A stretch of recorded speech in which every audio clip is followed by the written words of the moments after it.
Ну что, привет, физкультурники.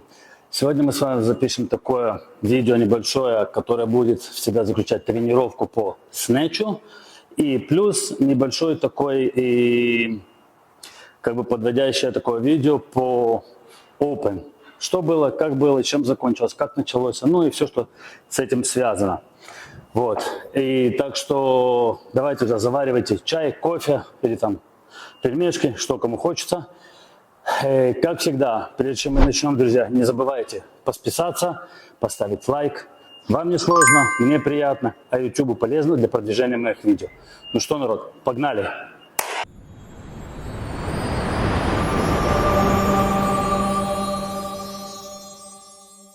Итак, друзья, давайте начнем с того, что у меня сегодня за тренировка. Как я сказал, сегодня тренировка снэча.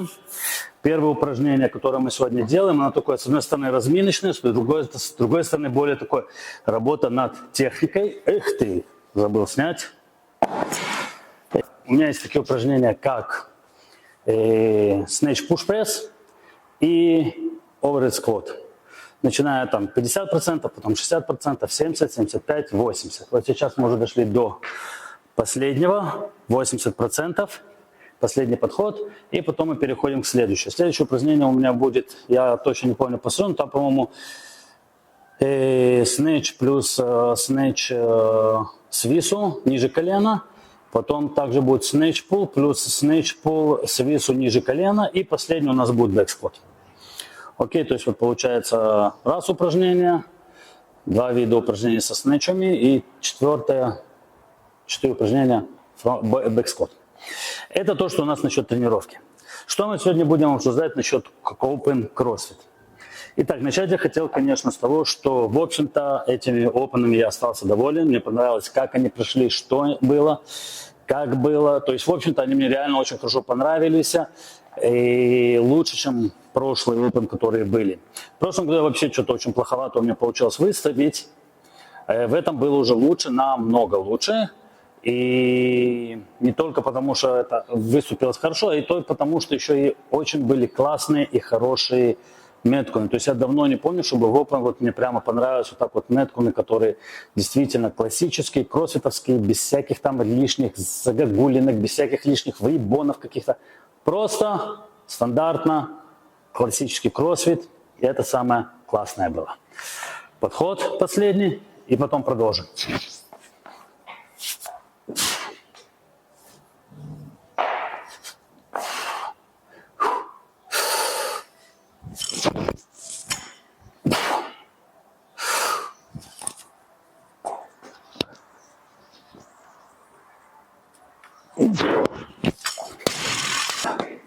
Итак, друзья, что я хотел сказать насчет самих заданий. Сами задания, в общем-то, были классные, как я сказал, такие классические кроссфит, очень мне понравились. То есть у нас работа была кардио, силовая выносливость, все прямо вот by the book, Машенька, как by the book, то, что называется. Окей, единственное, что я говорил в своих видео, кто видел их и наверняка это слышал уже, когда выполнял сами Open, у меня хромает в этом деле очень сердечно-сосудистая выносливость. То есть с кардио у меня проблемы. А Open, как известно, это у нас в основном работа на выносливость, работа на кардио, работа на силовую выносливость, да, на сердечную, на силовую выносливость. Вот. И из-за того, что у меня это хромает, я как бы и чуть-чуть отстаю. Но, с другой стороны, если я в прошлом году выступил достаточно херово, как-то лениво, я был на 4 уровне, то есть, по крайней мере, ввели эти уровни, вы знаете сейчас, и мне показалось, что у меня был 4 уровень, то этот я закончил 7. То есть, в своей категории я на 7 уровне, и мне, в общем-то, по-моему, уже с 8 уровня те, кто попадают в semi-finals, то есть мне не хватило немного, чтобы попасть в semi-finals. Вот. А вообще среди всех мужчин по миру я на 4. А 7 это тоже, это моя категория, но по всему миру, это не только. И в Израиле, в общем-то, я закончил 15-м в своей категории. В общем-то, неплохо, но тоже есть небольшие нюансы. О них мы узнаем немножко позже, после того, как я сделаю подход.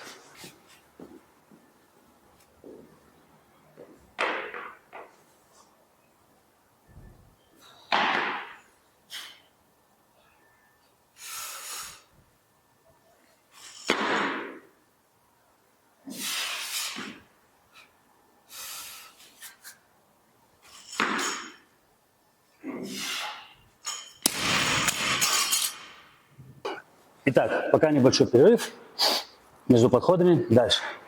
Какой же нюанс у нас заключается именно вот в то, что относится к Израилю? А нюанс заключается в следующем. У нас в июне месяце, в конце июня месяца, есть наши топ-игры, RFA называются. Это наши вот топовые игры по Израилю, да, Throwdown Израиль. У нас через 2 недели, вот буквально, начинается наш Open, отборочный онлайн, и которые скажут, как бы, ну, как в Open, да, кто будет участвовать в конце июня на самих играх по Израилю. Вот. И прикол в том, что проходит 14 человек, а я 15-й. То есть, если взять в расчет, что все, что вряд ли, конечно, случится, но что все те, кто передо мной заняли 14 мест, они все подадут и будут участвовать, то я занимаю 15 место.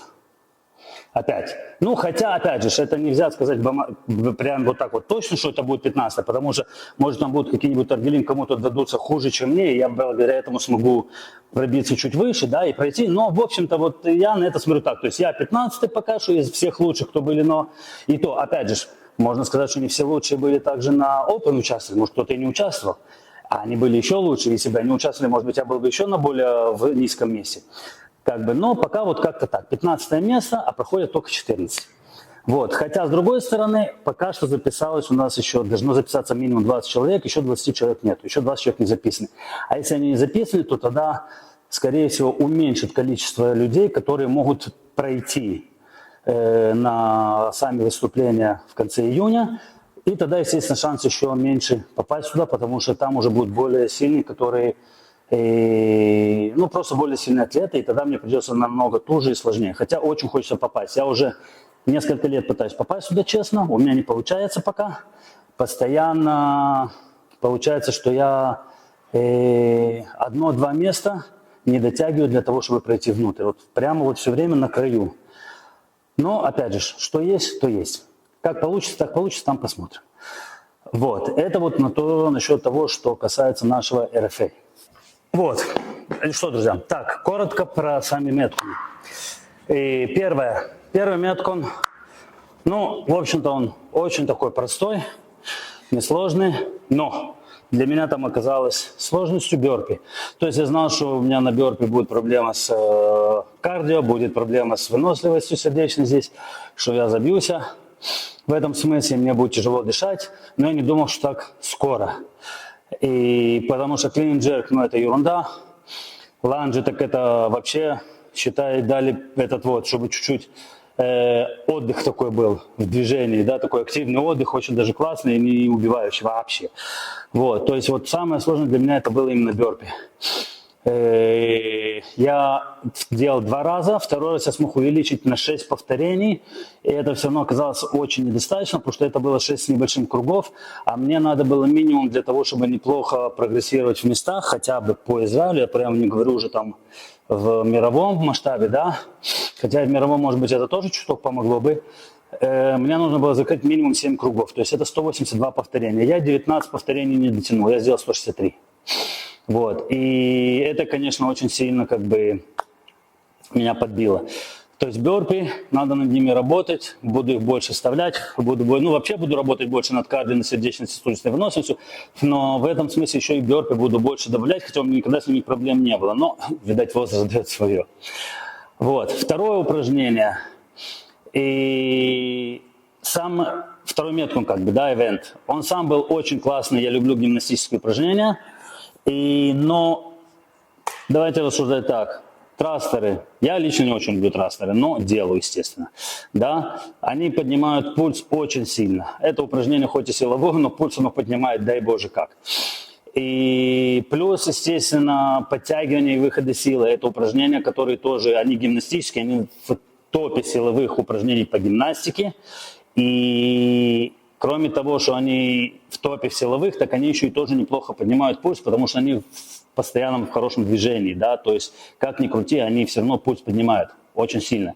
Это не то, что там взял, просто присел пару раз, да, с высоким весом и все. Нет, это все-таки, да, действует.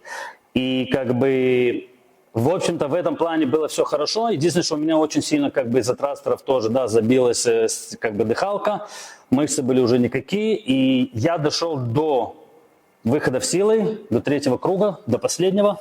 Дошел до выхода в силой, и у меня оставалось почти 3 минуты. И, в общем-то, если бы вот у меня с дыхалкой было все нормально, у меня просто тупо не хватало кислорода в мышцах, это прямо ощущалось. И если бы вот не вот это, я бы, скорее всего, ну, как минимум, сделал бы еще, как минимум, прошел бы еще 10 выходов в силу, а может быть, даже и полностью закрыл бы их. А так как у меня просто уже не было сил двигаться, мне пришлось минуту, просто минуту потратить. Это до хера времени в соревнованиях, вы сами это знаете. Мне пришлось минуту потратить на то, чтобы просто стоять и отдышаться, отдыхать. И после этого у меня оставалось еще 2 с небольшим, минуты с небольшим еще оставалось. И я успел сделать всего лишь 4 попытки, смог сделать. Из них только 3 были удачные. Поэтому, в общем-то, по отношению к другим... То есть, в общем-то, я считаю, что, по крайней мере, по Израилю, по отношению к другим спортсменам, я очень неплохо выступил в этом. Если бы не дыхалка, если бы она была чуть получше, я бы вообще был бы там. Ого.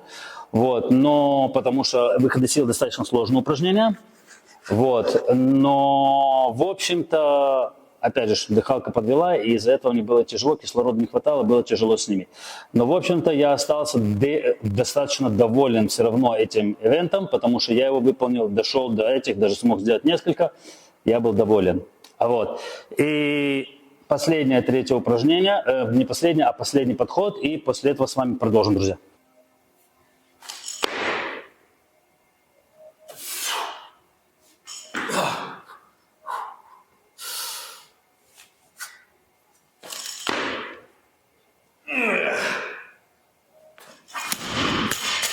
Я хоть и люблю гимнастические упражнения очень сильно, но мне кажется, что в данном случае третий ивент был мой самый любимый, хоть я его тоже не закончил.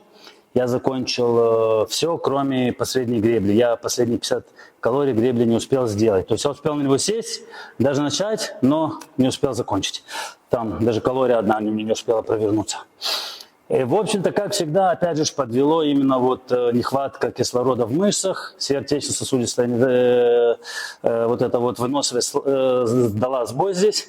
Хотя, в общем-то, веса были нормальные. Единственное, что, конечно, я думаю, что из-за того, что как бы и дедлифт, и клин, пауэр клин я пытался делать как можно быстрее, а веса хоть и небольшие, но все равно чувствительные, и ты все равно как-никак, а 25 повторений это с одной стороны много, а с другой стороны, когда ты делаешь там 3-4 повторения на таких весах, это, конечно, пульс 1, да, а когда ты делаешь 25 повторений, пульс, хочешь не хочешь, а будет подлетать, и вот он меня как бы и забил это все. И я их сделал относительно нормально, быстро, все. Но когда я дошел до снэчей, до пауэр-снэчей, тут, конечно, уже все. То есть я, к сожалению, был настолько, уже было тяжело дышать, что все повторения, которые я делал, мне приходилось... То есть я надеялся, что я смогу сделать каждые 5 повторений небольшой перерыв, оказалось нет. Были, когда я и 3 делал, и 2 делал, и повторения я останавливался на перерыв, и перерывы были. Я просто силой заставлял себя после 5-6 секунд опять начать делать следующие повторения, потому что я чувствовал, что начинает затягиваться. И это уже было никуда не шло, не дело было просто, да, надо было как бы быстрее. Но, к сожалению, это меня не спасло, и я не смог его закончить. Хотя, в общем-то, я считаю, что дойти до гребли это было хорошо. Я обязательно его еще попробую. Я хочу его сделать, добить полностью до конца и посмотреть, и как бы постараться сделать его полностью. Мне очень интересно закончить его полностью. И за какое время? Там 20 минут было у нас, да, я хочу уложиться намного быстрее, чем 20 минут. Вот, я буду еще пробовать, но попозже. Вот. Но все равно он мне очень понравился, я остался им очень доволен этим ивентом. И, как сказал, мне кажется, он был мой любимый во всех этих Open. Итак, друзья, мне они понравились. Те, кто из вас не делали их, сделайте, просто сделайте эти ивенты. Они реально классные, и они многое вам скажут о том, где вы сильны, где вы слабы. И как работать, как правильно распределять скорость, силу. Все это вам очень может хорошо сказать на этих ивентах. Попробуйте отнестись к этому как к Open, как к соревнованиям, и попробуйте сделать их реально серьезно, полностью отдавшись им как положено, а не просто как какую-то очередную тренировку. Вот. Очень советую. На этом, друзья, все. Будем прощаться. Вот такое вот получилось видео. Надеюсь, вам понравилось. Мне еще осталось буквально 1 подход, 2 подхода даже на тягах. И потом еще будут приседы. Так что, друзья, последний подход. И перед этим, как всегда, не забываем ставить лайк и подписываться. Обязательно подписывайтесь, друзья. И да пребудет с вами сила, народ. Пока.